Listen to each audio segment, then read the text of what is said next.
నారా చంద్రబాబు నాయుడు గారు, లోకేష్ బాబు గారు ఉత్తరాంధ్ర తరపున అవకాశం కల్పించినందుకు హృదయపూర్వక ధన్యవాదాలు, నమస్కారాలు తెలియజేసుకుంటూ, అలాగే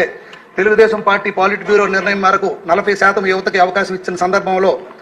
దాదాపు 175 మందిలో 88 మంది కొత్త సభ్యులకు, అలాగే యువతలో భాగంగా నాకు కూడా అవకాశం కల్పించినందుకు తెలుగుదేశం పార్టీకి, అలాగే పార్టీ జాతీయ అధ్యక్షులు నారా చంద్రబాబు నాయుడు గారికి, జాతీయ ప్రధాన కార్యదర్శి లోకేష్ అన్న గారికి నా హృదయపూర్వక ధన్యవాదాలు, నమస్కారాలు నా నియోజకవర్గ ప్రజల తరపున, నా తరపున తెలియజేసుకుంటూ, అలాగే జిల్లాలో స్వాతంత్రం వచ్చిన తర్వాత ఎప్పుడూ లేని విధంగా 52,521 ఓట్ల మెజారిటీతో నన్ను గెలిపించిన శ్రీకాకుళం నియోజకవర్గ ప్రజలకు కూడా హృదయపూర్వక ధన్యవాదాలు, నమస్కారాలు తెలియజేసుకుంటూ, అధ్యక్ష నాకు రోడ్లు భవనాలు తరపున ఫస్ట్ టైం మీరు రోడ్స్ గురించి మాట్లాడండి. ఒకసారి ధన్యవాదాలు చెప్పాను, అయిపోయింది. ఇంకా నెక్స్ట్ రోడ్లు భవనాలు తరపున నాకు మాట్లాడే అవకాశం కల్పించినందుకు ముందుగా మీకు ధన్యవాదాలు తెలియజేసుకుంటూ, అధ్యక్ష రోడ్లు